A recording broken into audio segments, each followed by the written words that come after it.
Assalamualaikum warahmatullahi wabarakatuh. Salam sejahtera untuk kita semua. Bertemu lagi dengan saya Muhammad Ilham Haji Fathur Rahman, SOSMSI, dalam video pembelajaran e-learning Institut Jambi. Pada kesempatan kali ini, kita akan membahas materi chapter 5 tentang birokrasi di era demokrasi.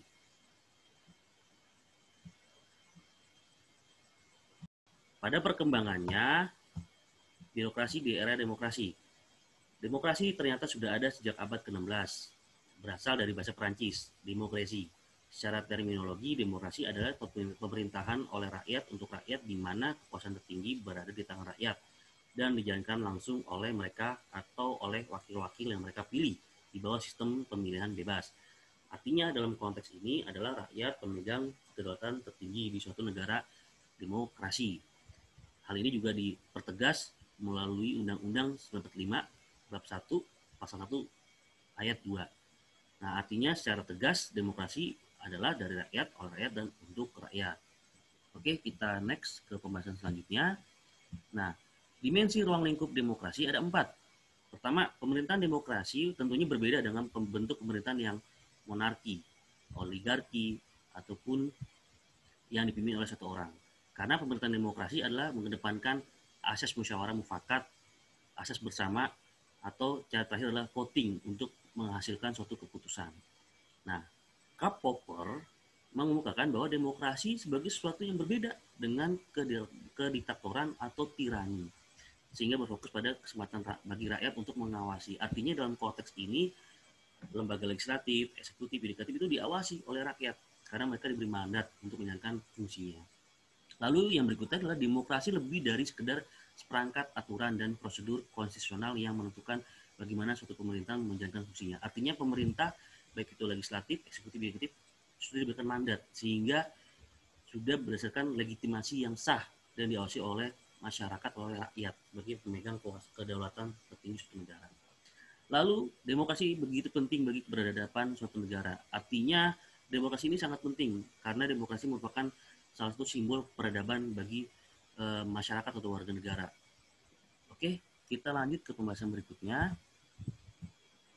Nah, dalam implementasinya demokrasi dipengaruhi oleh beberapa faktor. Nah, dalam pembahasan ini ada 2 faktor yang mempengaruhi implementasi demokrasi, yaitu faktor eksternal dan internal. Faktor eksternal adalah mencakup faktor dinamika, hukum, dan politik internasional serta tuntutan globalisasi. Artinya hukum juga mempengaruhi dalam dinamika proses demokrasi. Tuntutan globalisasi juga mempengaruhi karena semakin berkembangnya suatu zaman menjadi suatu tantangan dan kebutuhan masyarakat terhadap perubahan iklim demokrasi yang lebih bagus. Yang berikutnya adalah faktor internal, mencakup kebebasan pers dan berekspresi, budaya dan politik, hukum, keamanan, sosial budaya, dan ekonomi. Oke, kita lanjut ke pembahasan berikutnya. Peran birokrasi dalam sistem pemerintahan yang demokrasi. Nah, ini ada 3 peran birokrasi. Pertama, jika melihat bagaimana proses implementasi prinsip dan nilai-nilai demokrasi sebuah negara, maka lihatlah bagaimana praktek birokrasi di dalam suatu negara. Artinya, bila pemerintahan yang demokrasi itu adalah birokrasi yang lepas dari KKN, praktek KKN, gratifikasi, demokrasi yang sehat, demokrasi yang jujur. Lalu yang berikutnya adalah Indonesia adalah negara demokrasi yang sistem pemerintahannya dikelola oleh mesin demokrasi. Artinya birokrasi ini menjadi mesin utama dalam sistem demokrasi kita. Birokrasi menjadi tulang punggung bagi negara kita. Oke, kita lanjut. Pemerintahan pun dikelola tidak lagi secara tutup sebagaimana pada zaman Orde Lama dan Orde Baru. Karena sejak terjadinya era reformasi, apalagi adanya Undang-Undang Keterbukaan Informasi Publik, Undang-Undang Nomor 14 Tahun 2008. Artinya dalam konteks ini, pemerintah pasca Orde Baru ke era reformasi, kita open government. Beda dengan Orde Baru. Ketika Orde Baru kita masih closed government. Oke, kita lanjut ke pembahasan berikutnya. Yang terakhir adalah elemen penting demokratisasi birokrasi.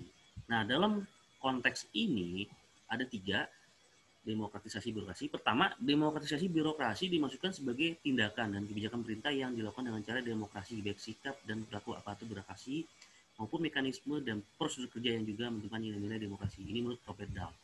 Artinya dalam konteks ini adalah bagaimana birokrasi itu bisa berjalan optimal dengan adanya pelayanan publik yang transparan, pelayanan publik yang egaliter, tanpa diskriminasi dan sebagainya.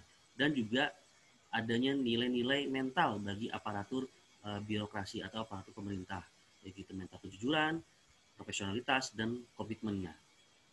Yang berikutnya adalah birokrasi tanpa demokratisasi hanya menyisakan pelaksanaan pemerintah yang merupakan hak rakyat untuk turut serta dalam mewujudkan pemerintahan yang baik. Artinya, birokrasi tanpa demokratisasi itu juga akan menghilangkan atau menjadikan pemerintahan kurang bagus, kurang sehat. Artinya, bagaimana kita melayani masyarakat, terutama apa sih kebutuhan rakyat yang kita butuhkan. Yang terakhir adalah demokrasi sebagai prinsip dan komitmen dalam bernegara seharusnya bisa hadir. Artinya, demokrasi dan birokrasi hadir di suatu negara itu untuk mewujudkan kesejahteraan masyarakat, makmuran, pelayanan penyelenggaraan yang lebih efektif, efisien, dan bebas dari KKN. Karena jika birokrasi negara lumpuh, maka sistem demokrasi negara tersebut juga akan lumpuh. Demikianlah penjelasan singkat materi chapter 5 tentang birokrasi di era demokrasi. Materi lebih lengkap dapat dibaca dan dipelajari pada modul mata kuliah birokrasi yang dapat didownload atau diunduh di sistem SSO Institut Setiami. Sampai jumpa pada materi selanjutnya. Wassalamualaikum warahmatullahi wabarakatuh. Institut Setiami, the right place for better future.